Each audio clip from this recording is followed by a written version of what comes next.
Hello everyone, कैसे हैं आप सब। उम्मीद करता हूं कि आपकी पढ़ाई बेहतरीन चल रही होगी। जैसा कि आप सब जानते हैं, आजकल एग्ज़ाम्स में मिशंस के बारे में बहुत पूछा जाता है।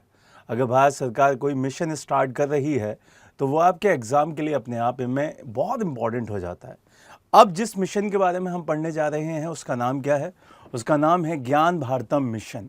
मोदी जी ने इस बार के बजट में इसको रखा और अपने आप में ये बहुत इम्पॉर्टेंट हो जाता है। ज्ञान भारतम मिशन क्या है, किसके साथ रिलेट करता है, इस पूरे सेगमेंट को समझेंगे।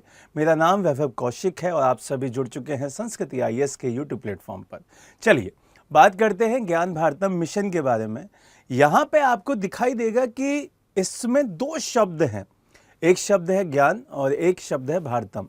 भारत के अंदर जितना भी ज्ञान की जो पुस्तक हैं उन सभी को, चाहे वो स्कूल्स के अंदर हो, चाहे वो कॉलेजेस के अंदर हो, चाहे वो किसी पुस्तकालय में हो, उनकी सभी जो किताबें हैं उन सभी को डिजिटल फॉर्म में चेंज करना ही इसका मोटिव है।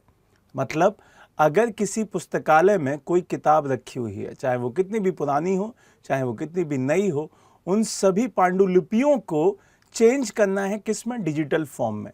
तो डिजिटल फॉर्म में चेंज होने से सबसे फ़ायदा जो होगा वो ये होगा कि आज की जो टेक्नोलॉजी है, जिसे हम एआई कह रहे हैं, आर्टिफिशियल इंटेलिजेंस का यूज़ लेकर उन सभी किताबों को एक प्लेटफॉर्म पर आप सभी के लिए मुहैया कराया जाएगा, जिससे कोई भी बच्चा कहीं भी पढ़ सकता है। अगर आंध्रा की कोई किताब है तो उसे जम्मू एंड कश्मीर में पढ़ा जा सकता है, अगर अरुणाचल प्रदेश की किताब है तो गुजरात में पढ़ा जा सकता है। तो ये जो एआई है, जो डिजिटलीकरण है, उसी का यूज़ करके हम इन सारी पांडुलिपियों को एक डिजिटल फॉर्म में रखना चाहते हैं। अब इसको कौन चलाएगा, कौन करवाएगा?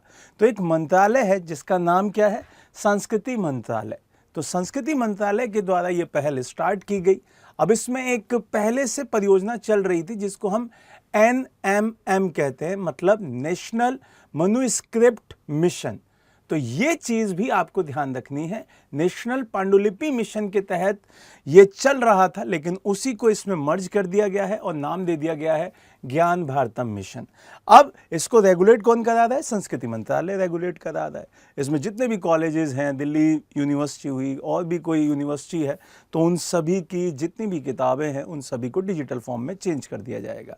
अब पांडुलिपि क्या होता है? पांडुलिपि का मतलब होता है वो किताबें जो लिखित रूप में आप लोगों के लिए रखी गई हैं। बहुत पुरानी पुरानी किताबें हैं, तो वो चीज़ें हर कोई नहीं पढ़ सकता, इसी वजह से ये चीज़ स्टार्ट की गई है। क्लियर है? तो इससे फ़ायदा क्या होगा? इससे पूरे विश्व में हमारी नॉलेज फैलेगी, चीज़ें हमारी लोगों तक पहुंचेंगी। तो इस तरीके से ये मिशन आपके लिए इम्पोर्टेंट हो जाता है।